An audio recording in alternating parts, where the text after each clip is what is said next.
Bonjour à toutes et à tous, très heureuse de vous retrouver cette semaine encore aux éditions de la mi-journée.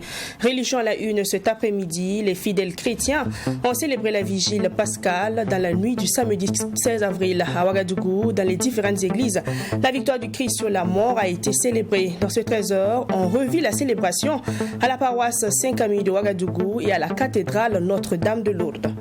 Dans ce 13h également, santé, lutte contre la malnutrition. Le district 403A3 du Lions Club International apporte son aide aux enfants malnutris du CHU pédiatrie Charles de Gaulle.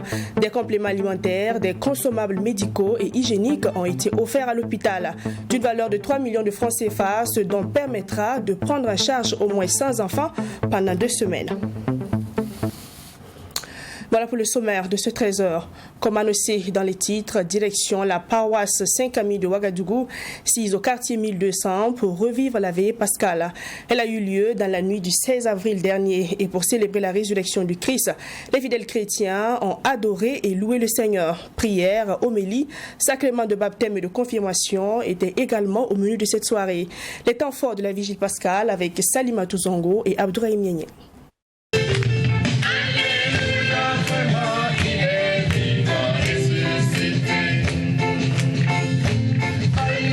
La résurrection du Christ qui marque la fin du carême chrétien est célébrée à travers la vigile pascale, encore appelée la veillée pascale.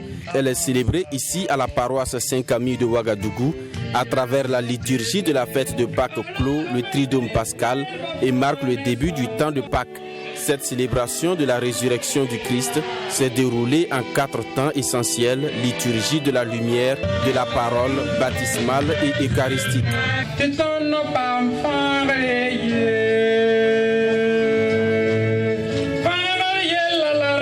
Chants, louanges et prières étaient au cœur de cette veillée pascale. C'est dans cette ambiance que les fidèles chrétiens ont célébré la résurrection du Christ. La paix et l'amour du prochain étaient le message clé de cette célébration.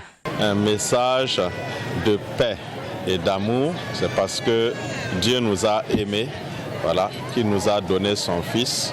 Et ce Fils a accepté de mourir sur la croix pour nous. Donc, ceux qui le suivent doivent aussi emboîter ses pas.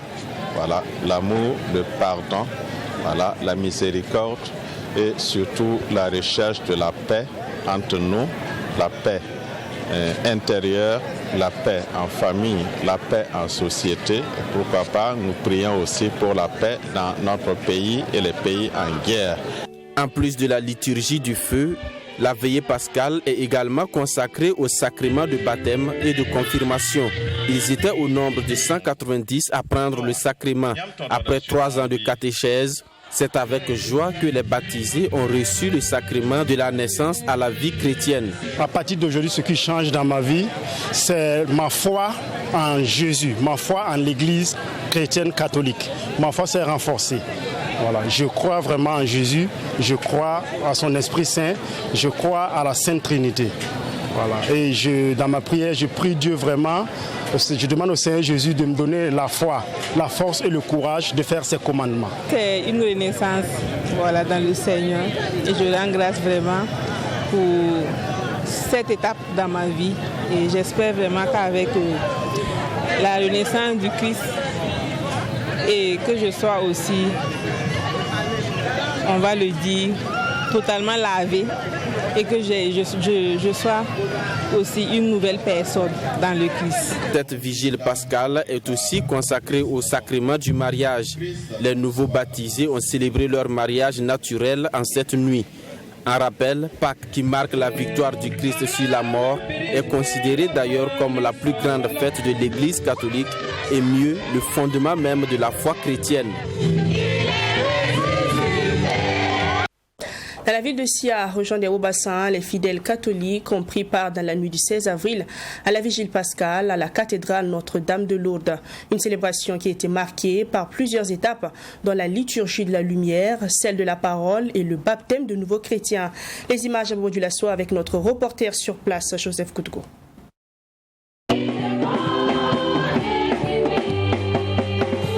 Les fidèles catholiques de Bobo Dioulasso ont commémoré la résurrection de Jésus-Christ. Dans les différentes paroisses comme ici à la cathédrale Notre-Dame de Lourdes, les catholiques ont prié pour l'amour et la paix. La fête de la résurrection, le Christ nous propose tout simplement de partager sa victoire sur la mort, sa victoire sur le mal, sa victoire sur le péché, parce qu'il est sûr que l'amour est le seul moyen de transformer le monde.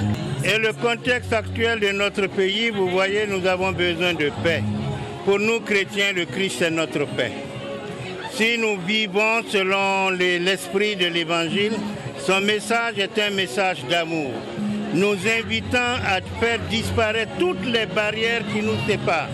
Quand les hommes changeront leur cœur pour maîtriser leur désir de violence, pour maîtriser leur désir de vengeance, pour maîtriser leur désir de méchanceté, pour accepter de s'accueillir mutuellement sur des chemins de fraternité, la paix sera plus sûre pour notre monde.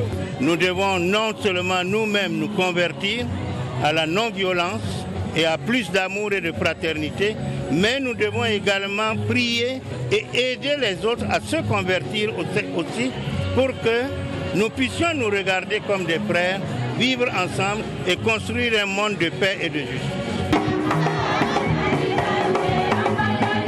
Même son de cloche chez les fidèles qui souhaitent que la résurrection de Jésus-Christ apporte la paix pour le Burkina Faso. La paix au Burkina Faso surtout. Nous voulons que le Christ ressuscité apporte la paix dans notre pays du Burkina Faso. Donc j'ai prié pour la paix au Faso et encore pour toute la famille chrétienne. Mais moi essentiellement c'est surtout pour la paix au Burkina. Bon, on rend grâce à Dieu, parce que vraiment la résurrection du Seigneur, vraiment ça nous fait grâce pour tous les chrétiens du monde entier. Et ce qui est primordial dans ça, c'est la prière vraiment pour la paix pour notre pays et pour la sous-région. Bon, ma prière, que le Seigneur fasse descendre sa bénédiction sur notre pays, le Burkina Faso, l'entente, l'amour et la joie. Cette vigile pascale fut une occasion pour plusieurs catéchumènes de recevoir le sacrement de baptême. Cette année, faut-il le rappeler, une prière spéciale pour la paix a été faite lors du Triduum pascal dans les différentes paroisses de la ville.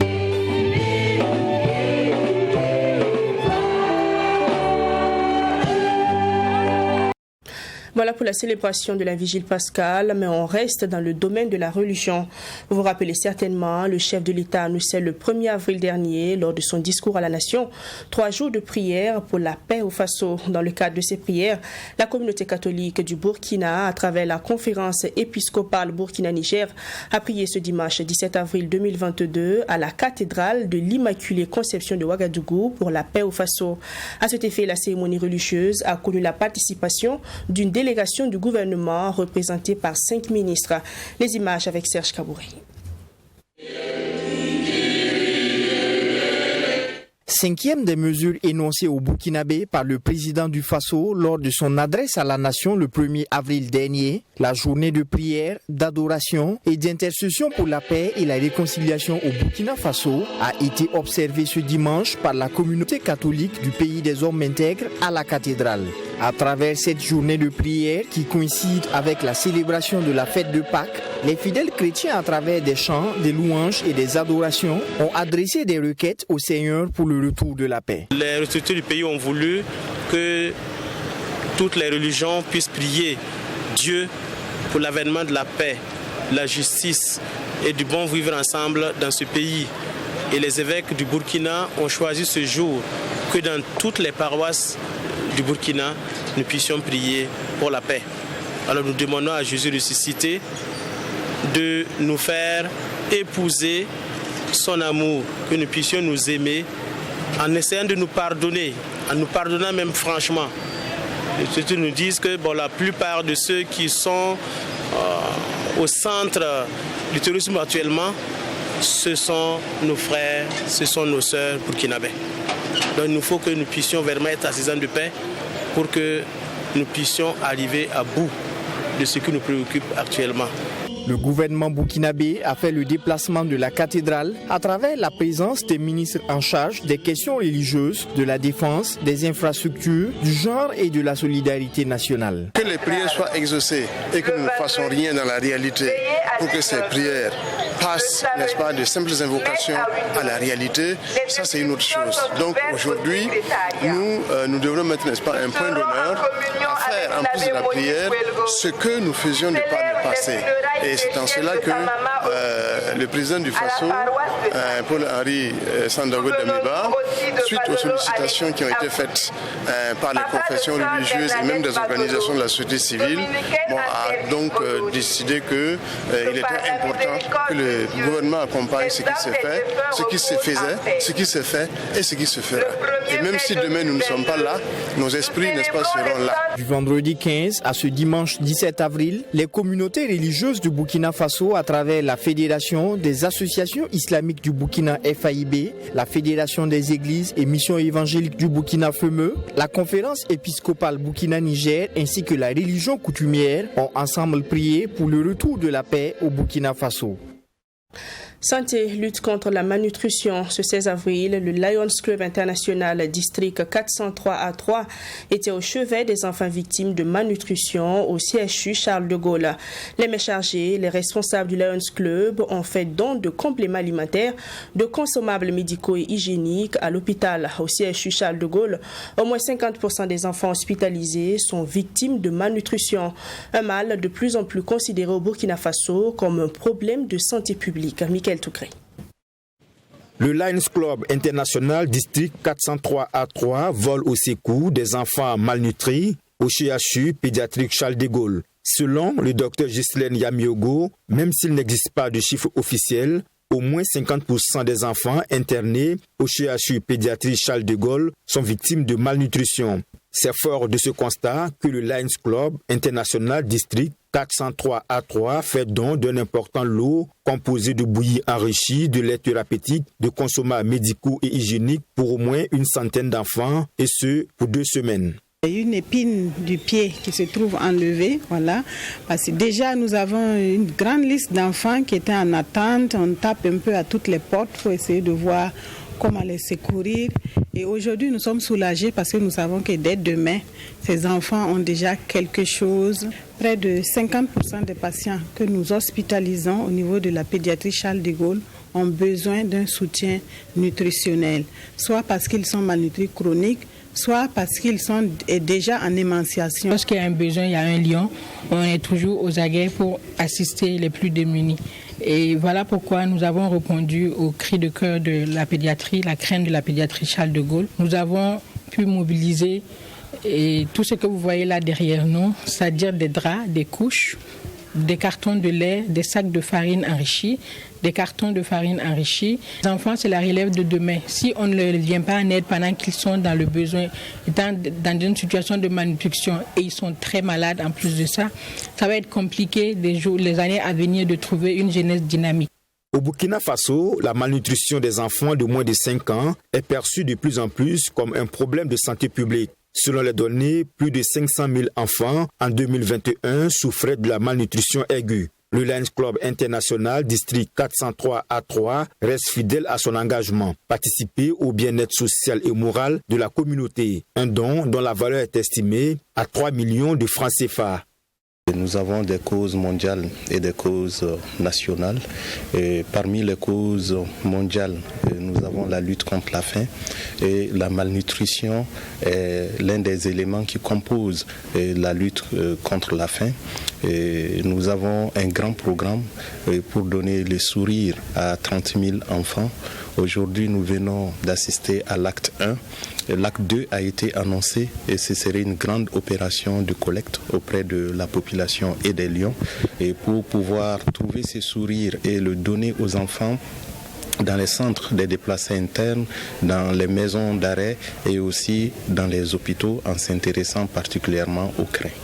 Après cet acte 1 de don aux enfants atteints de malnutrition au CHU Pédiatrie Charles de Gaulle, la chef du projet Makandia Diawara annonce pour les jours à venir une opération de collecte baptisée 30 000 souris pour les enfants malnutris.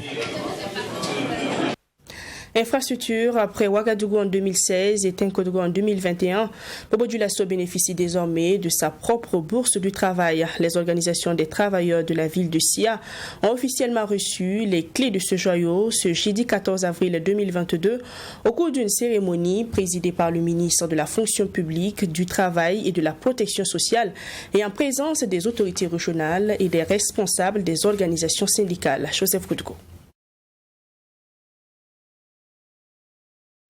La nouvelle bourse du travail de Bobo Dioulasso est désormais fonctionnelle.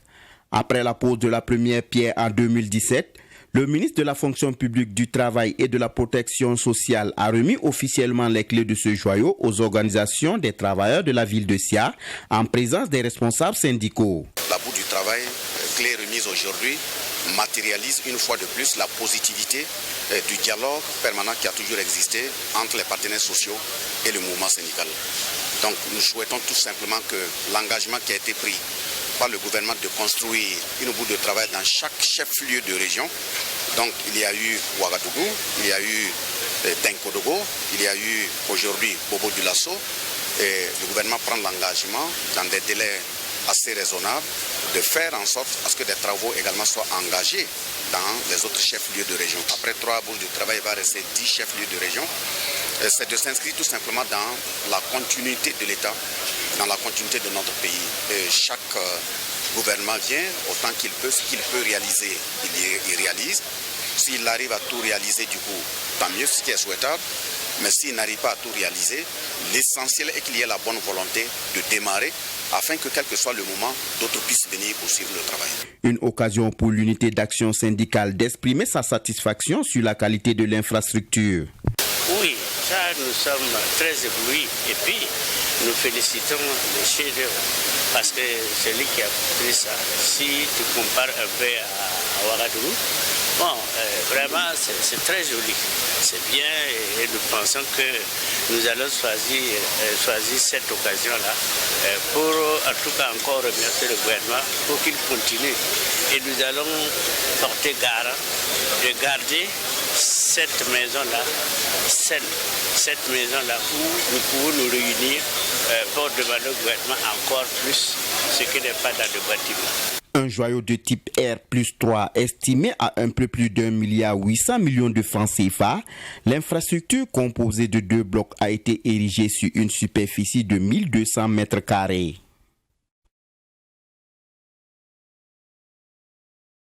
Enseignement supérieur, l'université Naziboni et l'université Aube Nouvelle font désormais chemin ensemble. En effet, les premiers responsables des 2 universités ont procédé à une signature de convention avec pour ambition d'améliorer leurs offres. La cérémonie de signature a eu lieu le 14 avril dernier dans la ville de Sia, direction Bobo Dioulasso, où on retrouve notre correspondant Joseph Koudgo pour les détails. Par ce acte, l'université Aube Nouvelle et l'université Naziboni de Bobo Dioulasso scellent un partenariat gagnant-gagnant. Une convention signée entre les 2 temples du savoir avec pour ambition d'améliorer l'offre de ces 2 universités. L'université Aube Nouvelle est une jeune université privée, nous sommes bientôt 30 ans. Mais l'enseignement supérieur au Burkina, c'est d'abord le public. Vous avez les professeurs titulaires, les maîtres de conférences, les maîtres assistants. Prenons les maîtres de conférences et les professeurs titulaires qui sont vraiment la crème au sommet du CAMES. L'avenir de l'enseignement supérieur, public comme privé, ils ont une large responsabilité à ce niveau-là. Mais pour atteindre l'objectif de la qualité, il faut absolument que nous puissions avoir un cadre légal de coopération avec l'université Naziboni qui pourra mettre à notre disposition, bien sûr à travers ces cadres-là, ces enseignants de rang A, qui sont d'ailleurs membres de notre conseil scientifique. Et maintenant, avec cette signature, nous disons que les choses sont désormais légales et donc la coopération scientifique interuniversitaire est une réalité désormais. Et l'université Aube Nouvelle va profiter à plusieurs niveaux. La création de ce tandem public-privé vient à point nommé et constitue un soulagement pour l'université Naziboni. Donc je pense que cette convention vient à point nommé pour Naziboni, mais également aussi pour Aube Nouvelle, qui reste la première université privée, en tout cas inscrite sur le plan national de Burkina Faso, et qui a fait aussi ses preuves, puisque c'est une université qui a ses curricula reconnus par le CAMES et qui fait justement de bons résultats au niveau donc, des différents CTS, des comités techniques spécialisés, et donc au niveau donc, du CAMES. Donc nous avons tout intérêt à développer donc, de bons partenariats, et avec l'université Aube Nouvelle qui, je vous rassure aussi, développe des filières qui intéressent à plus d'un titre Naziboni, comme par exemple l'architecture. Et dans le cadre de cette convention, plusieurs projets sont en vue, à en croire les premiers responsables des deux universités. Dans le cadre du projet dénommé Contrat de performance de l'Université Naziboni, une dizaine de projets portés par des étudiants ont été retenus pour financement. Les bénéficiaires ont reçu leur chèque le 14 avril dernier. Cette initiative, qui, faut-il le rappeler, est à sa première édition, vise à booster l'entrepreneuriat des jeunes et se veut également une réponse à la question du chômage. On reste avec notre correspondant Joseph Koudgo.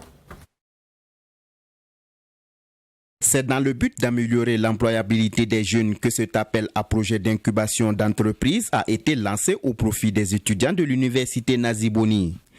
L'objectif général est d'opérationnaliser le développement du start-up par les étudiants. Sur les 135 porteurs de projets, 10 meilleurs ont bénéficié des financements.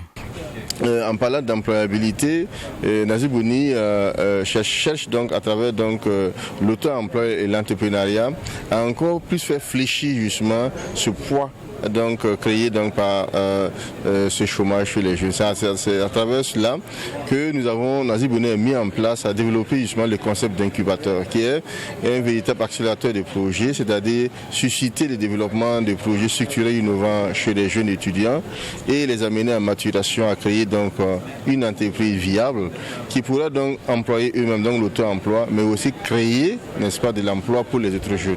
C'est dans ce cadre-là qu'avec l'accompagnement de la Banque mondiale, nous avons procédé donc à la sélection de divers projets allant donc dans le sens donc de l'agriculture durable, du numérique, la biotechnologie, les projets donc bio-environnementaux et de santé. Donc qui, n'est-ce pas, ont permis donc de retenir 10 projets sur 133 qui étaient au départ.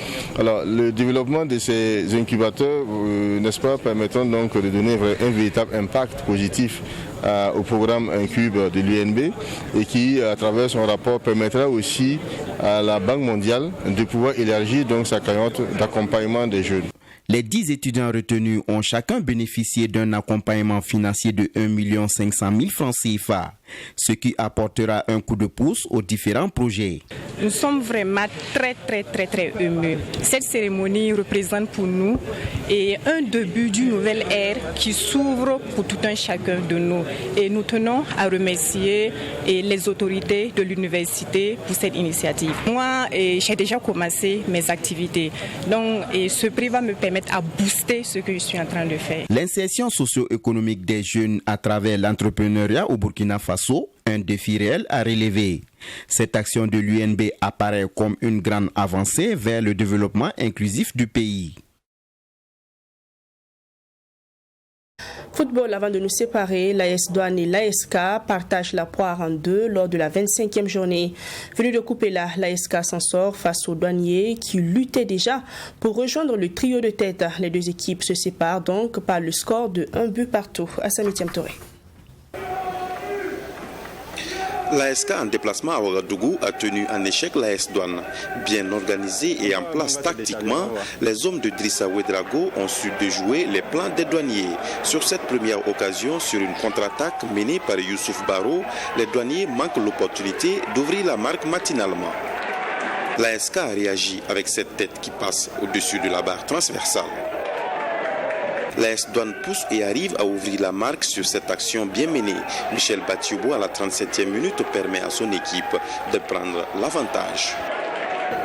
En seconde période, encore Michel Batiobo obtient un ballon face au portier mais échoue.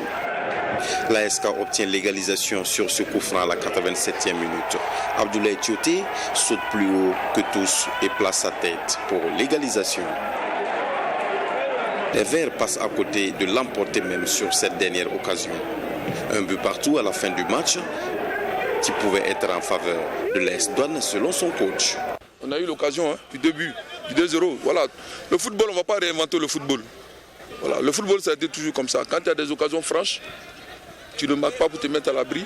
Après, c'est ça, c'est comme ça, ça se paye cash au football. On a payé cash. Voilà, c'est tout. C'est tout. Il n'y a pas grand-chose à dire. Vous, il y avait de la place pour gagner. Il y avait de la place pour gagner. Même en seconde période, on n'a pas baissé. On a acculé l'adversaire. Voilà, on a une occasion. Michel Batiobo, il a une occasion. Mais le gardien, il est battu, quasiment battu. Qu'est-ce que je fais? Je mets le ballon au fond. L'entraîneur de l'ASK, par contre, n'apprécie pas l'arbitrage de ce match. Pour lui, l'arbitre a empêché son équipe de dérouler son ballon. J'ai vu, aujourd'hui, on avait la possibilité d'avoir les 3 points. Bon, moi je pense qu'ils doivent remercier M. Ouedraogo Joachim, l'arbitre central. Parce que le but de l'AS Douane, je le dis haut et fort, ce n'est pas un but. Parce que le gars vient marcher sur la main de mon gardien. Il lâche le ballon, il marque. Il n'y a pas but. Il n'y a pas but. En plus de ça, on lutte avec le vent. On fauche mon joueur dans les 16 mètres 50, il n'y a rien. Vous avez remarqué que tous les coups du sifflet étaient en faveur de la Douane. Je veux faire un cri de cœur. Nous sommes à la 25e journée. De grâce, qu'ils ne rendent pas le championnat difficile. Voilà, parce que ce n'est pas bien. Ils sont des hommes en noir, ils doivent être impartials. Et cette période-là est très compliquée pour toutes les équipes.